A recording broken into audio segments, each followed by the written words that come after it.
This is Miss Anna, and today I want to talk about a specific pattern. Not every woman, not most women, but a real and identifiable pattern in some marriages, where a wife's behavior is quietly, steadily wearing the relationship down, often without her fully recognizing what she is doing until the damage is already extensive.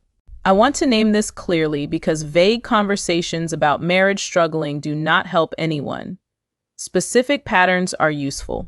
Specific patterns can actually be changed. The first pattern is treating dissatisfaction as something to broadcast rather than something to address directly. In some marriages, frustration gets expressed constantly, to friends, to family, in passing comments made in front of him, everywhere except in a direct, private conversation aimed at actually resolving it. He becomes the last person to hear clearly what is wrong, often learning about the extent of her unhappiness only when it has already hardened into a decision. A marriage cannot fix what it is never told plainly, and a pattern of processing frustration everywhere, except with him, quietly removes his ability to ever actually respond to it. The second pattern is using the children as the primary emotional outlet instead of the marriage.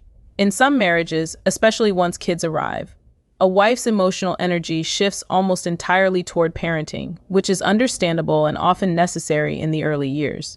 But in some cases, the shift never reverses once the children are older and more independent. The marriage quietly becomes a co-parenting arrangement rather than a partnership between two adults who are still choosing each other. He notices the shift long before it gets named, and the distance that grows in that gap is rarely announced. It simply accumulates. The third pattern is contempt disguised as honesty. There is a real difference between honest feedback and habitual contempt, and in some marriages that line gets crossed so often it stops being noticed. The eye roll, the sigh, the correcting him in front of others, the tone that communicates he is somehow less capable than he actually is. Each instance seems small. Relationship researchers have identified contempt specifically, not anger, not criticism, but contempt, as one of the single strongest predictors of divorce that exists. A marriage can survive real conflict. It struggles to survive years of quiet, habitual disrespect delivered in the name of just being honest. The fourth pattern is financial secrecy, or financial control used as leverage rather than partnership. In some marriages, money becomes a tool of power rather than a shared resource. Hidden spending on one side, or tight punitive control over the household budget on the other. Use less as responsible management and more as a way of keeping a husband on uncertain footing. Either version corrodes trust in a specific way that is hard to repair once discovered, because it signals that the marriage is being run as two separate operations rather than one shared life.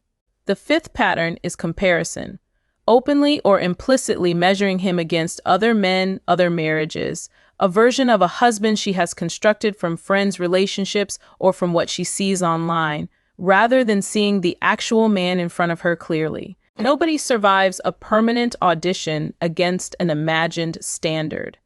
In marriages where this becomes a running undercurrent, he eventually stops trying to close a gap that was never based on anything real to begin with, and the withdrawal that follows gets blamed on him rather than traced back to where it actually started. The sixth pattern is withholding physical and emotional affection as a form of punishment rather than addressing conflict directly.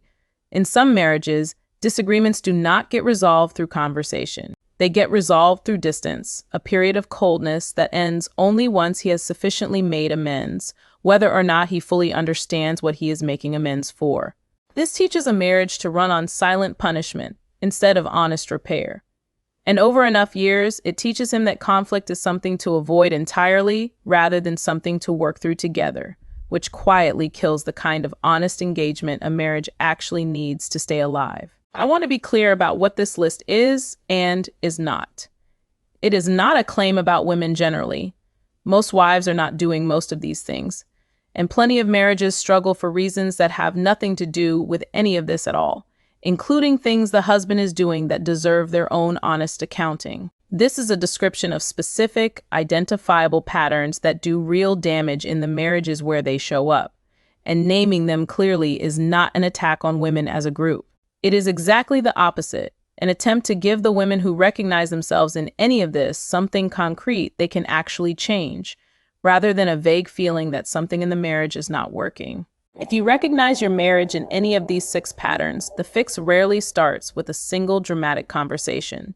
It starts with picking the one pattern that lands hardest and doing the harder, slower work of reversing it directly, addressing frustration privately instead of publicly, choosing him again deliberately instead of letting the marriage run on autopilot, catching contempt in the moment it appears rather than after it has already left the room, being transparent about money, seeing him as he actually is rather than as a comparison, and repairing conflict with words instead of silence.